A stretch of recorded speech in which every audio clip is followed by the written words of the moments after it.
Hello and welcome to Daily News Simplified, the what, why, and how of the newspaper analysis from the civil service examinations perspective. So today we are going to discuss the Hindu Delhi edition dated 8th September 2023. The important topics which are to be discussed have been displayed on the screen and the timestamping of the same has been provided in the description box below. So now let us begin our today's session. So this topic has appeared at page number 10 in today's The Hindu Delhi edition. The topic reads Finding Seoul in the Indo-Pacific region. As far as the immediate context of this topic is concerned, it has appeared because of a Camp David summit. Now this term has appeared in this article and is a very important term. The recent Camp David summit, whereby the US President Joe Biden has hosted Japanese Prime Minister as well as the South Korean President for the first ever joint summit. Now, why it is called a Camp David summit? Actually, this Camp David is basically a site in US which American presidents have used historically to host foreign leaders. Most famously, in 1978, the then US President Jimmy Carter stayed over there and hosted the leaders of Egypt and Israel and negotiated to resolve their mutual disagreement. So it also has a historical relevance, this particular place. But the today's article is about the US President, Prime Minister as well as the South Korean President in relation to the Indo-Pacific region. Now, as far as this article is concerned, this article talks about this particular summit, what these countries have said regarding the Indo-Pacific, and also the importance of South Korea for India in the context of Indo-Pacific. So that is why when it comes to the UPSC, two important themes emerge. One is the relation between India as well as the South Korea. The more broader and the more important topic would be the India and the associated dimensions in the context of the Indo-Pacific region as a whole. The reason being that Indo-Pacific region has become one of the global hotspots as far as the geopolitics and strategy is concerned. In this very context, it becomes very important for us to understand the global geopolitics associated with the Indo-Pacific region.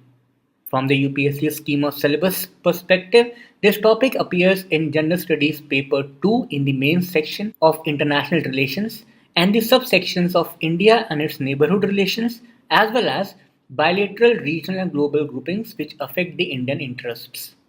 In today's detailed session, we are going to learn about the Indo-Pacific region, importance or significance associated with it, concerns or issues, and the way ahead. In the way ahead, we will learn about the existing initiatives as well as the new initiatives which should be taken by India in order to achieve its national interests. So now let us begin our discussion. First of all, we should understand that what is Indo-Pacific region. Now this is the Indo-Pacific region which consists of Indian Ocean as well as Western Pacific Ocean. Now here it is very important to understand that Indo-Pacific region does not have any concrete boundaries and therefore every country defines this particular region which suits its own national interests in a best way. For example, few years back this region was known as Asia Pacific and this Asia Pacific region excluded India because at that point of time it was not believed that India is a major dominant player in this particular region. From the USA's perspective, this region is defined as the Pacific Ocean and the Indian Ocean up to the western coast of India. And from India's perspective, this region is defined from the eastern coast of Africa, that is the complete Indian Ocean, and the western part of the Pacific Ocean, which is shown here in front of you. So for us, the definition from the India's perspective holds significance. So now let us discuss the importance or significance of the Indo-Pacific region.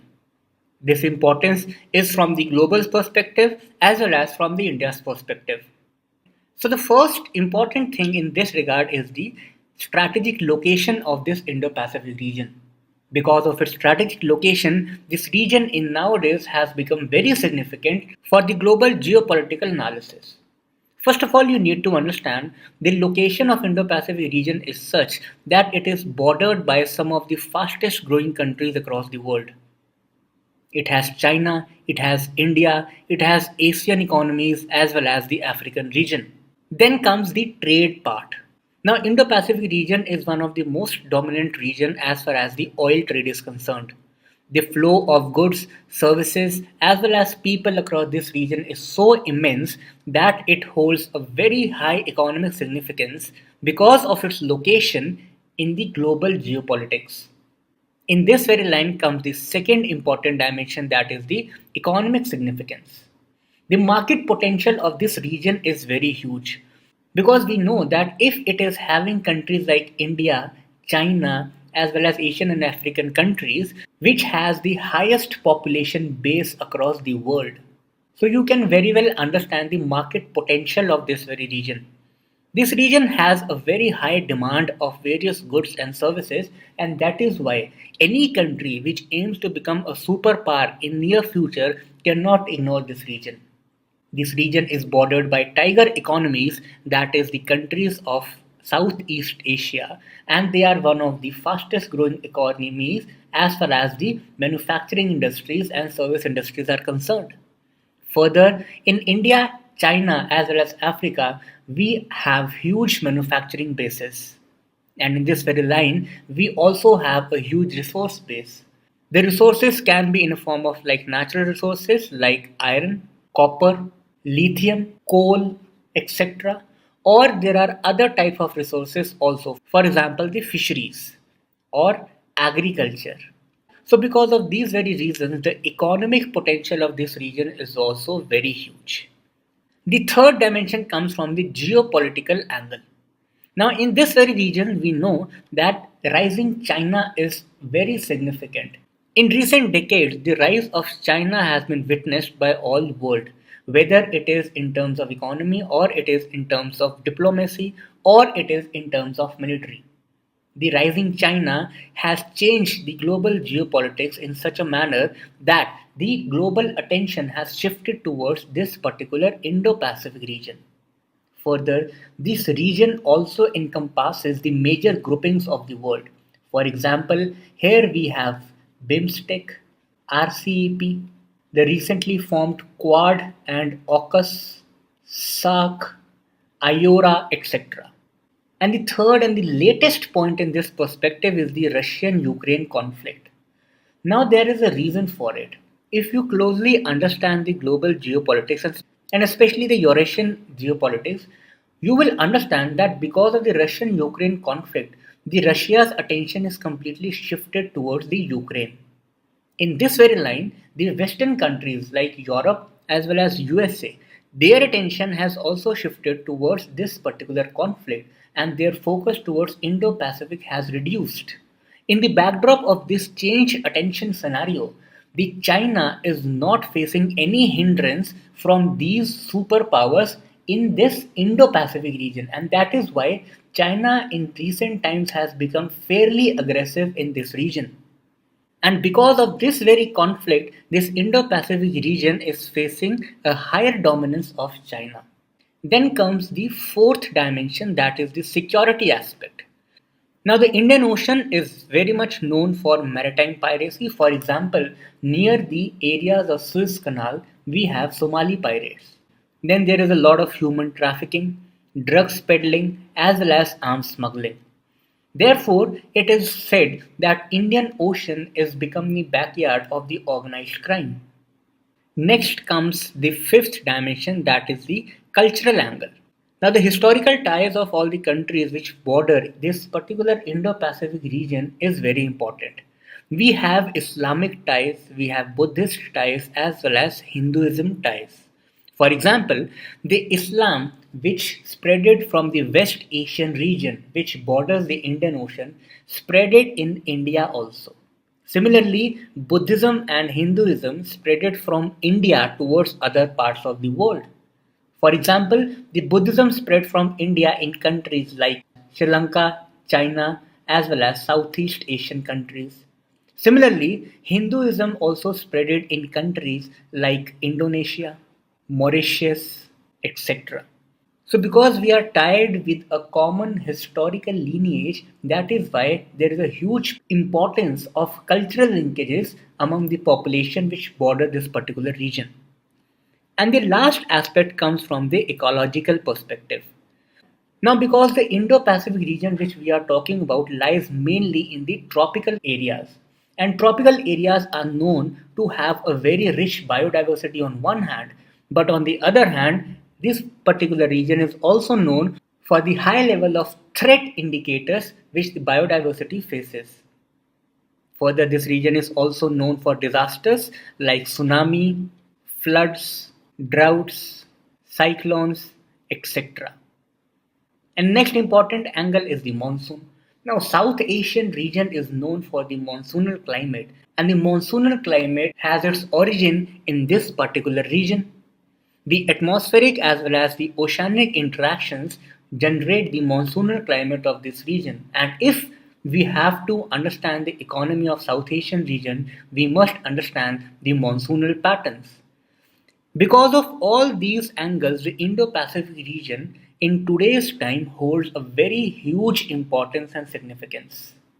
But despite this fact, there are a lot of issues and concerns associated with this region, and now we will understand those issues and concerns.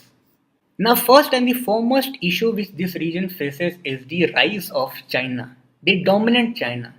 For example, in the South China Sea, we all are aware about the unilateral attempts which are made by China in order to gain larger territories.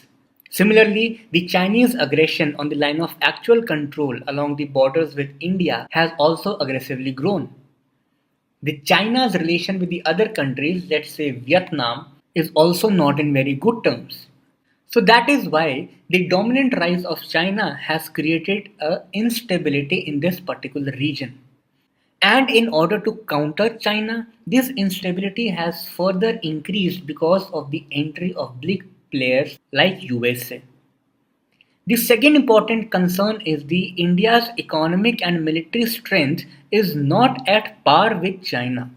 The reason for saying this is that our GDP is far below China. Our manufacturing bases still do not compete with China. The potential of special economic zones are also lower as compared to China. Further, as far as the military ammunitions are concerned, we have lesser number of arms and ammunitions. India's domestic economy is facing a challenge because of the post-COVID turmoil. After the death of the Chief of Defence Staff, General Bipin Rawat, for last 5 to 6 months, the post of Chief of Defence Staff is lying vacant. And India is reconsidering its military reforms. But till those military reforms, there is a huge gap. In this backdrop, it is said that the economic and military strength of India still is not that much that it can unilaterally dominate the entire Indo-Pacific region. The third important concern is there are different interests of different countries. Now, despite the fact that on certain issues US and India are converging, but there are several other issues where we have divergent interests. For example, to counter the China in Indo-Pacific, US and India converge. But when it comes to deal with the Russia, there are divergent interests between US and India. Similarly, there is also an issue between US and Russia in this particular region, and Russia, despite the fact that it lies above this particular region, but it is still a dominant player because Russia has good relations with China on one hand and India on the other hand. Similarly, there is a direct conflict of hegemony between US as well as China. Then we also have countries like Japan and Australia. So what is happening is that this Indo-Pacific region has recently become a global geopolitical hotspot in which every country is checking its own luck and power. And because of these competing interests, we come to the fourth, last but not the least issue. That is, there are a lot of issues which many a times becomes conflictory in nature, and that is why it becomes very difficult to have a balance of power in this particular region. Because this is such a region that we have big countries like US, China and India. Then we have very smaller countries like Laos, Cambodia and Vietnam. Then there is a huge divide between developed and developing. For example, India is a developing country. US is a developed country which is still a major player in this particular region. Australia and Japan are developed countries. Southeast Asian region, it also in itself has some developed and some developing countries. So the point is that because this region has several countries which are going through different socio-economic status, that is why there are multiple conflicting issues which are not allowing the balance of power to be established in this region. So now let us move towards the way ahead. Now, way ahead should be learned in two ways. That is, first is that we must also focus on the existing initiatives, and then we should also focus on the new initiatives which should be taken. As far as the existing initiatives is concerned, we have Quad. That is the quadrilateral security dialogue between four countries: US, Australia, Japan, and India. Now, this Quad was primarily built to establish free and secure Indo-Pacific region and to prohibit any unilateral attempt to change the level of peace in this particular region. That is why India must focus on these Quad groupings in order to ensure balance of power in this particular region. Then comes the initiatives of India. For example, Indian Ocean Rim Association as well as Sagar Initiative, that is security and growth for all in this region. Now, by focusing on these initiatives, India can try to attempt to have a peaceful, secured, and free areas in the Indian Ocean region and prohibit any power struggle in this particular region. Indian Ocean should be strengthened as a zone of peace rather than the zone of conflict. Further, we also have several regional groupings with which India has very good relationships. For example, BIMSTEC as well as ASEAN. India must leverage the potential of BIMSTEC and ASEAN, and that too more in the backdrop when other regional groupings like SAARC is not yielding the desired results. Then, in order to take all the regions in the eastern side of India together, India must also focus on its Act East policy. These are those measures which can build harmony between different countries despite the fact that they might have certain conflicting interests. In line with this, India must also focus on new areas. First, India must leverage Russia in order to have better diplomatic relations with China. Russia is the only country in this region which has friendly relations with both, that is, India and China. Second, India must try to strengthen multilateralism across the world in the backdrop of growing regionalism these times.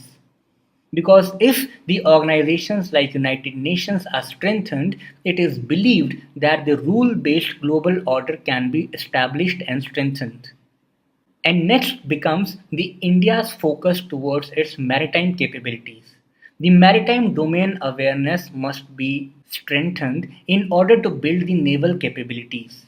Because Indo-Pacific region is an oceanic region, and to control this region, the realistic policies convince us that any country which has to control this particular region must have strong naval presence in this area. So these are the certain steps which India can take in order to build a peaceful Indo-Pacific region which holds high promise for the growth of all the countries of this particular region. Now this was a lengthy topic, so we'll revise this topic in brief once again.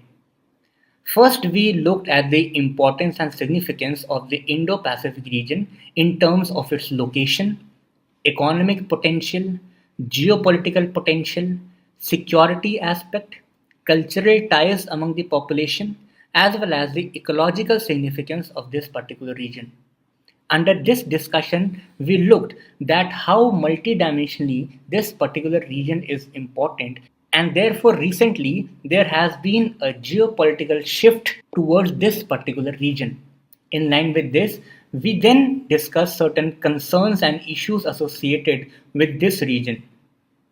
We discussed that how unilateral Chinese dominance in this region is challenging the stability of this particular area. Then we also looked that India still does not have enough economic and military capability to unilaterally command this entire region.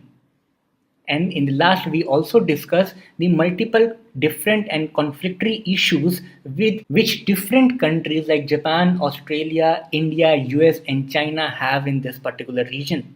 And in the last, we discuss the way ahead in two terms, that is, the existing initiatives in terms of various groupings and the new initiatives which India can take in terms of diplomacy as well as military strength.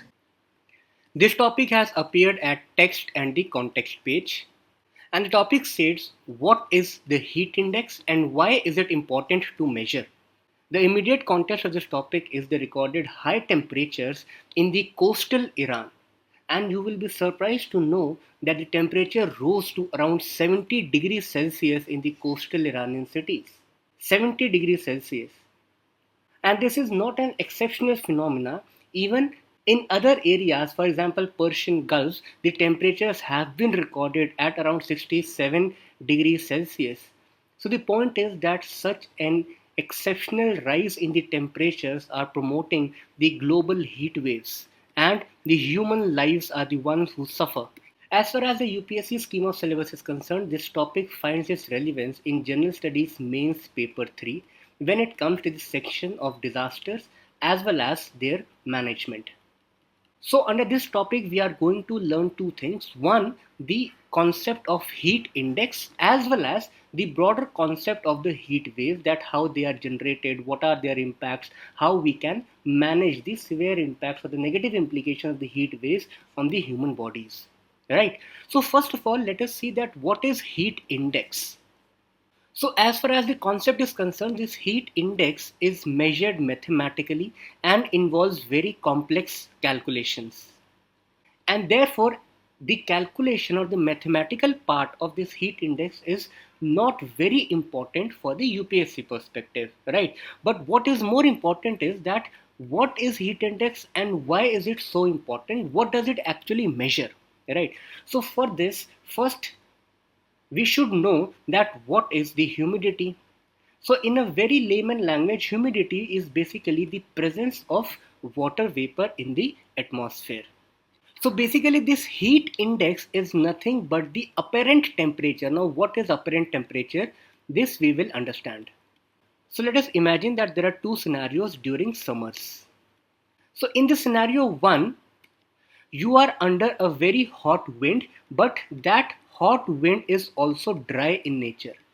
In the second situation, you are in the same wind having the same temperature, that is the hotness of that wind is same, but it is a humid wind. So what do you think that in which type of scenario you will be feeling more warmer? In which type of wind you will be feeling more uncomfortable? Just think it by your own personal experiences.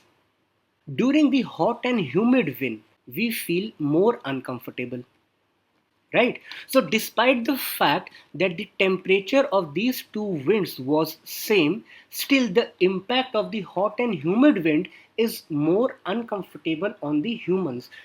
We feel more warmer effect when we face higher humidity in the hot wind, right? So this is basically the apparent temperature. As much as the wind is dry, we feel the real temperatures, right? For example, let us assume that wind is around 45 degrees Celsius temperature. So if it is dry, we will feel 45 degrees Celsius impact. But if it is also humid in nature, the impact on the human body will be more than 45 degrees Celsius. That is, we will feeling more uncomfortable. What is the science behind it? Let us understand this. So during the dry winds, if the temperature is increasing of the wind, that means that the water holding capacity is also increasing, right?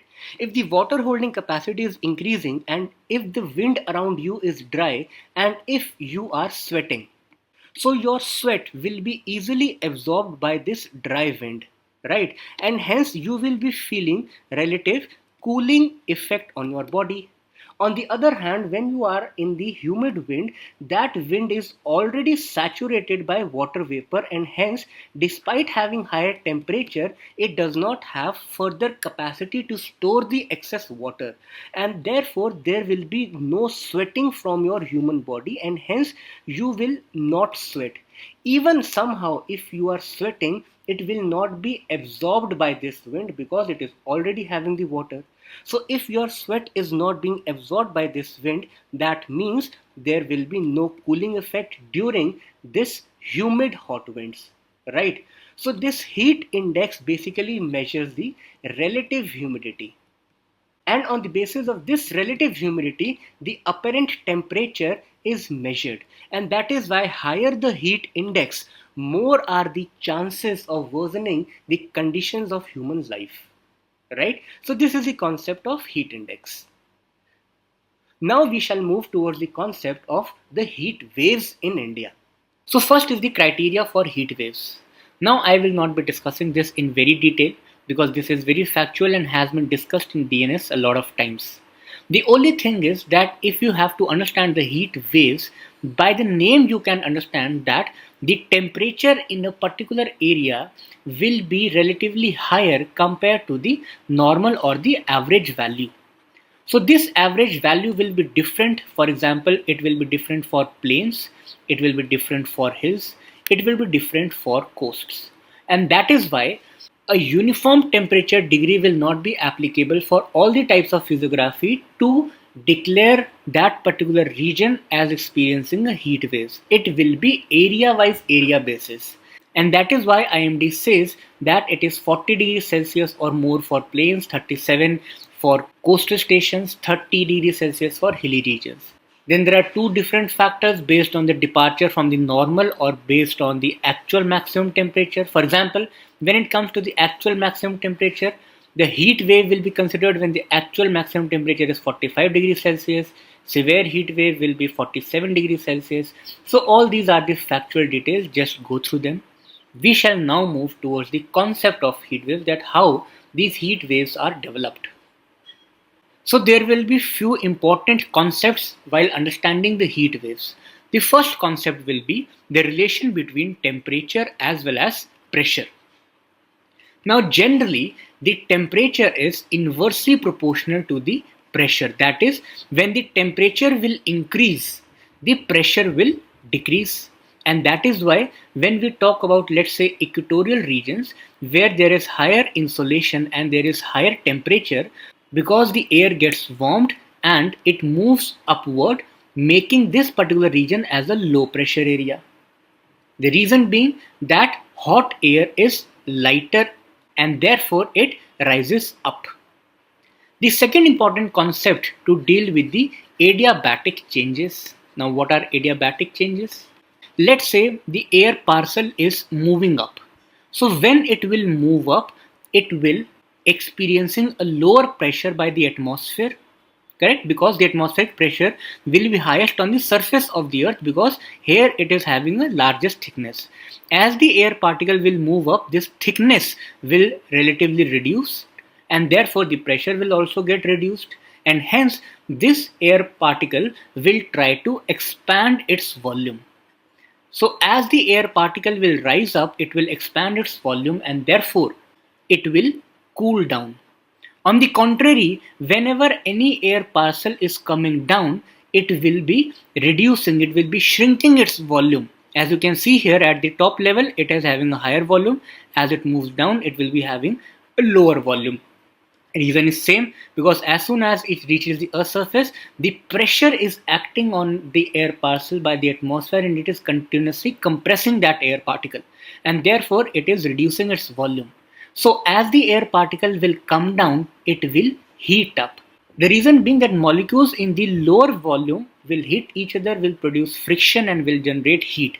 But when the air particle is rising up, because their spaces between the molecules is also increasing, because the volume of the air particle is also increasing, and hence lower friction, lower heat, and therefore cooling. So remember this, whenever any air parcel is coming down, it will heat itself because of the adiabatic changes. The third concept which will be relevant for this is the concept of jet streams. Now we all know that jet streams are basically the circumpolar meandering winds in the upper atmosphere. Generally, they move from west to east, and most important of these jet streams are the subtropical westerly jet streams. So these jet streams also create pressure differences on the Earth's surface. Near the trough on the eastern part, it will be a low pressure, and this crest or the ridge part, here it will be the high pressure, right? Which means that if the jet stream is passing over a land surface and it is having a trough over a particular area, then that particular area will be experiencing low pressure. And if any particular region is having a ridge of the jet stream, that area will be having the high pressure. And fourth and last concept which will be important in understanding the heat waves is the relation between the clouds as well as the insolation. So this is very obvious. Whenever there is a lesser amount of clouds present in the atmosphere, there will be higher amount of insolation which will reach to the Earth's surface. Because here now we don't have clouds and the solar insolation will directly hit the Earth's surface. Now if these four concepts are clear to you, now we can easily understand the heat waves. So now let us see that how these heat waves are formed. Let us imagine that this particular region is the Earth's surface under consideration. So generally these are the months in which India faces the heat waves. Now let us examine that what are the wind circulations over India in this particular month, that is in the month of April and May. So during these months what happens is that still there is a presence of subtropical westerly jet streams in the manner like this. So this is the manner in which the jet streams are still flowing over this particular region. And now because India is experiencing these rich conditions, which means that in these particular areas in the northwestern part of India as well as Pakistan on the Earth's surface, we still have the high pressure region. And in India relatively we experience low pressure region, and that is why, as we all know, that winds will tend to move from high towards low. So basically during these months the winds are northwesterly over the northern India. Reason is the presence of the ridge of subtropical westerly jet streams. Second important reason is that still because we are in a transition phase and just few months back there was a winter phase. During winters the Central Asian region experiences very high pressure. So obviously now we have entered into the summer season, but still the wind directions are from the northwest towards the southeast. So because of these two reasons the winds are moving from, let's say, Pakistan towards India. So now come to this particular diagram. What is happening? Let's say the sun is heating the Earth's surface, because now we have entered into the summer seasons and there is a continuous heating of the Earth's surface. Because of this continuous insolation, this air particle will get warmed up and it will try to escape. But eventually what will happen? It will not be able to escape. The reason being the presence of high pressure because of the jet streams over this particular region. These jet streams will not allow the warm air to expand and to get moved. Rather, this jet stream will keep on compressing the winds present in this atmosphere. So it will keep on pressurizing this air particle, and therefore the winds which were expected to rise because of the high temperature will eventually come down. And when these wind particles will come down, we have read that the adiabatic changes will lead to increase in the temperature. So that means now as the wind particle is coming down, it is increasing its temperature. So what is happening? Here we were already having the warm air which was trapped because of the presence of high pressure conditions over in the atmosphere, and the winds which are coming from above to down, it is also increasing its temperature. So because of this complete region will experience a very high temperature. Further, because now winds are descending over this particular region, and we know that whenever the winds descend, there is an anticyclonic condition. Whenever we have anticyclonic condition, it means that stable atmospheric conditions exist. Now, if we are having a stable atmospheric conditions, it will mean that the atmosphere will not be having cloud. It will be a cloudless condition. So here we do not have clouds, and because of which the solar insolation also comes the intensity of the solar insolation increases. So all these combination of factors lead to the heat waves over a particular region. The role of jet streams is very important when it comes to the heat waves over the India's northern part. Now, if you have understood this very concept, try to brainstorm and link that how similar conditions, that the presence of jet stream is also responsible for the burst of monsoon in India, because the concept will remain same.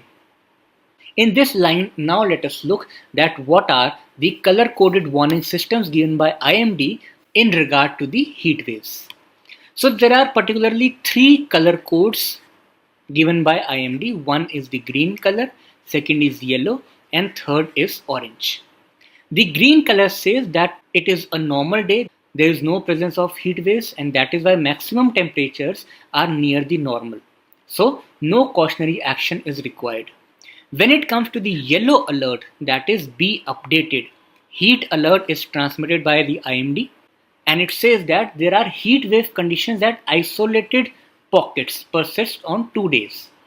Moderate temperature, heat is tolerable for general public, but moderate health concerns do exist, especially for the infants, elderly people and people with chronic diseases. And that is why the suggested actions during the yellow alert conditions is avoid the heat exposure, wear lightweight, light colored, loose cotton clothes, covering the head using a cloth, hat or umbrella. And the severest category is the orange alert. That is the severe heat alert for the day. Severe heat wave conditions persist for 2 days, and heat waves may persist for 4 days or more. High temperature increased and likelihood of heat illness symptoms. And now not just the vulnerable people will be affected, the general public will also be affected. The suggested actions during the orange alert is avoid the heat exposure, keep cool and stay hydrated. Drink sufficient water even if not thirsty. Use ORS, homemade drinks like lassi, rice water, lemon water, etc. The point is that you should keep yourself hydrated. So these are three color code based warning systems given by IMD in relation to the heat waves. Now, what are the effects or the impacts of heat waves? So as you can see in this particular diagram, heat waves affect virtually each and every sphere as well as aspect of our life. It has its detrimental effect on agriculture, it affects the transport, it affects the overall economy, the health as well as the environment. For example, if we have to talk about environment, the heat waves will lead to rapid melting of glaciers, warming of waters, which will in turn lead to decreased yields of fishes and will also affect the biodiversity. If the glaciers are melting, it can further lead to disasters like floods, glacial lake outburst floods, increase in mean sea level, etc. Similarly, the heat waves also affect the agriculture because, for example, various crop yields, example wheat, reduce. There are higher chances of food insecurity in vulnerable countries, especially the African countries, the Saharan region. It will further can increase the prices and can lead to inflation. The productivity of the outdoor workers will also be affected. There can be delay in transportation services. Industrial production will also be affected. Increased greenhouse gases, because if there is a heat wave, we will be using more air conditions, we will be using more refrigerators, so higher release of greenhouse gases also. Further, it also has a very high health cost, increase in emergency services, which in turn will increase the hospital admissions. People will be having contaminated waters, etc. So basically, all the aspects of life are affected by these disasters like heat waves, and that is why IMD time to time gives periodic warning. Now it is our duty that we should be aware about those warnings and take the adequate steps for ourselves as well as for our families. This topic has appeared at page number 10 as a lead article. The topic reads Disappearing Languages, Vanishing Voices. So as it is very clear from the heading that this topic basically is talking about the disappearing languages in India. As far as the syllabus is concerned, this topic will find its relevance in General Studies Mains Paper 2 section in the social justice part. Also, this topic can find its relevance in paper 1 in the part of society. When it comes to India, we all are aware about the cultural diversity which India possesses. From Kashmir to Kanyakumari, from Rajasthan and Gujarat to the Arunachal Pradesh, there are different cultures, different religions, different tribes which have different dialects and different languages. Especially in the context of India, there is a very famous Hindi saying which says, "Kos kos par badle pani, char kos par vani," which essentially means that culture and languages in India change at every few kilometers. This saying also shows the cultural and linguistic diversity which India has.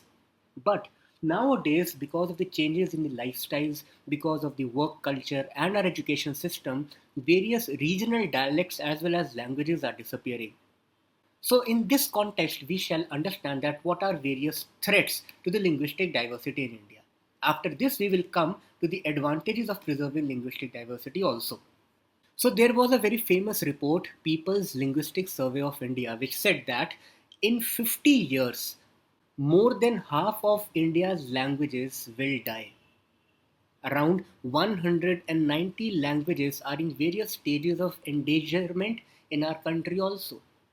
So, what are the reasons for this? Just think about it, that what can be various reasons that why we are not appreciating our regional languages in today's time and taking the route to the dominant languages, for example, like English. Why is it so?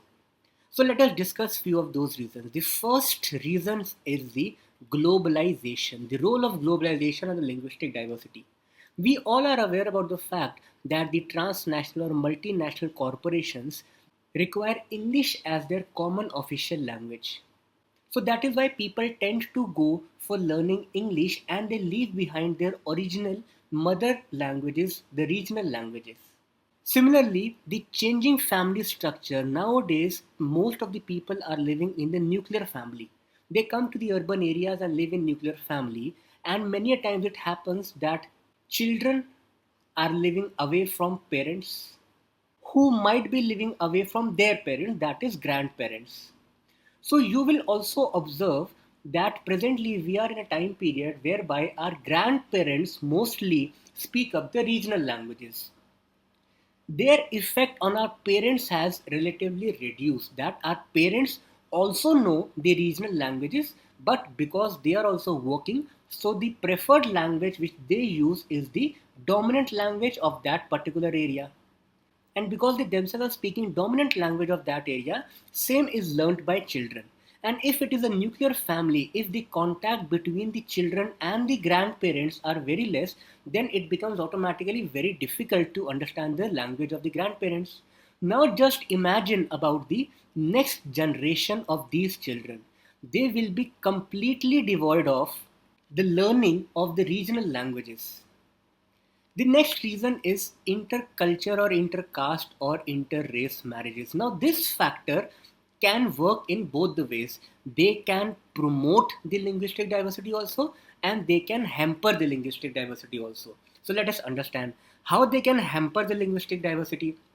Let us assume that people from two different areas married each other, right? So, this one is speaking language A, and this person is speaking language B. So, how are they going to communicate? They will come up with some common language which may be English, or which may be, if we talk about India, that is Hindi, because in India more than 50 crore people speak Hindi, right? So, that is why intercultural marriage will seek to adopt a midway the language in which both the people are comfortable, that is English or Hindi. But going by the opposite perspective, the intercultural marriage can also promote the linguistic diversity in a manner, because now the person A will be aware about the language which person B was speaking. Similarly, the person B will also be aware about certain languages, certain words, certain lines which originally person A was speaking. So the point is that it is up to us that how we are treating different cultures. Are we adapting to their unique practices? Are we making them to learn our unique practices or not? Or we are just going for the middle path?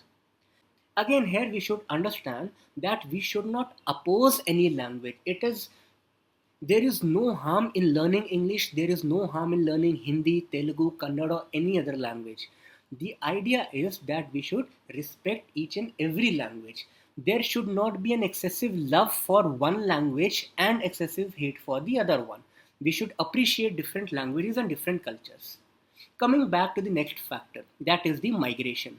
Now, if a person A is migrating towards some other region and the person has to work over this particular region, so obviously he or she has to speak the language of this particular area. Eventually, that person will settle over here and he or she will lose the roots from the main source region from where he or she migrated. And that is because of the education and employment opportunities. Coming to the next factor, that is the use of internet. Now we all are aware about the fact that presently internet is dominated by the English language. So whatever content we are consuming is mainly in English, and hence regional languages or the local or vernacular languages are left behind. Then comes our education system. Again, just mindlessly going for the English medium, the love of Indian towards English and their perspective that English is superior language, it has resulted into neglecting of many languages. In many of these schools, even in the primary schools, the education is not taught in the mother tongue, which also has a negative impact on the learning outcomes of the students. Now let us imagine it. What happens that a child in his or her home is speaking the regional language, that is local language. Let us assume Hindi, right? So in his house, he is speaking Hindi. As soon as he is entering into school, he is forced to speak what? English. But most of the communication is taking place in Hindi in his or her house. And hence, when the child is taught in English, their cognitive capabilities are not developed because they do not understand this language easily, right? And the last reason is the lack of script, especially in case of the tribal languages. There are only 6 tribal groups in India, that is Santhali, Ho, Sora, Munda and Kui, which have their own script. In many of the tribal areas, in many of the tribes, they lack in script, and this lack of script makes it difficult to pass the language from generation to generation. So these are various factors which have led to the crisis, which have posed threats to the linguistic diversity in India. Now comes the point that why is it essential? What are the advantages of preserving the linguistic diversity? First is that it prevents the regionalism. Now, because one language is not being imposed on the other region having some other language, and that is why the people of both the regions can promote their own language in their own regions. Hence, there will be no conflict, and therefore, it will prevent regionalism, separatist tendencies, and will enhance national integration. So, to increase the national integration, it is not a prerequisite that there should be just one language. The idea is that there can be multiple languages. People should know multiple languages. People should feel united of being an Indian, right? Second is administration becomes easier. Why? Because if a district collector has to work with the local people of that area, so he or she must communicate to those people in their languages, which is easy to understand. Now let us suppose that we are in Karnataka and this district collector over here is from the Hindi belt speaking Hindi. So obviously it will not be very easily understood by the people of Karnataka. Hence, he should speak their language, and vice versa also. So administration will become easier. Second, then comes the access to education in mother tongue. If we are promoting the linguistic diversity, we can provide the education in mother tongue, which in turn will develop the cognitive abilities of the children. Similarly, many of the traditional knowledges are there, especially with the tribal areas, with the tribals, which are in the vernacular dialects. So we can understand and make a beneficial use of these traditional knowledges also. And finally, this will promote the feeling of social inclusion because I am giving respect to your language, you are giving respect to my language, and hence we can live in unity, we can have an inclusive approach. So we have discussed this topic from the society and social justice part. There are certain provisions from the polity perspective also. For example, our constitution also provides various articles to protect the linguistic diversity, especially the linguistic minorities. For example, Article 29, Article 30. Similarly, Article 345 provides that legislature of a state may by law adopt any one or more of the languages in use in the state. Similarly, there are other articles like 347, 350A and B, according to which every state has to provide adequate facilities for the instruction in the mother tongue, especially at the primary stage of education. So, the polity perspective, all the relevant important articles, because they are factual information, hence I am not discussing it over here. It is provided in the notes, so you can read it from the notes, right? Coming to the next topic. This topic reads clear illegal constructions in ESZ, which stands for Ecologically Sensitive Zones, buffer zones of the Bandipur. Now, as far as this topic is concerned, there are two important things. One is understanding the concept of ecological sensitive zone, mainly from General Studies Mains Paper 3 in the section of environment. Also, from the prelims perspective, we need to be aware about certain key facts of the Bandipur National Park. As far as the concept of ecological sensitive zone is concerned, this I have discussed in much detail in the DNS dated 27th April 2023. So those who want to learn about ecological sensitive zone, how it evolved, how various different acts have different provisions for this particular concept, that is ecological sensitive zone, what is the evolution of the concept as per the timeline, what is the recent Supreme Court ruling of the ecological sensitive zone, all these aspects have been covered in the DNS dated 27th April 2023. And hence today we are restricting our session to the prelim pointers regarding the Bandipur National Park. So we will be dealing this topic from the prelims perspective, right? Further, you can also see that in 2017, 2019, as well as 2020, the questions are asked from these themes. For example, in 2017, if you closely analyze the question was asked in relation to the location of these tiger reserves or national parks, basically the protected areas. The question said that from the ecological point of view, which one of the following assumes importance in being a good link between Eastern Ghats and the Western Ghats? So that means this question expects from you that you should know the locations of these protected areas. Now come to question asked in 2019. Which of the following are in the Agasthamalai Biosphere Reserve? So obviously in one biosphere reserve there are a lot of national parks, reserves, wildlife sanctuaries, etc. So again, this question also can be classified as a question based on location of these protected areas. In 2020, the question was asked, it was a factual question in relation to the critical tiger habitat, basically again related to the national parks. So that is why in today's session we will be dealing with key aspects and features of the Bandipur National Park. Now this is basically the map. So if you closely see, this is the location of Bandipur National Park. Now this Bandipur is located as a tri-junction of three states, that is Karnataka, Kerala as well as Tamil Nadu. Further, near Bandipur there are other protected areas also, for example Nagarhor National Park, Silent Valley National Park, Indira Gandhi National Park. So this location is important as far as this news is concerned. So Bandipur Tiger Reserve is basically a national park located in the Indian state of Karnataka.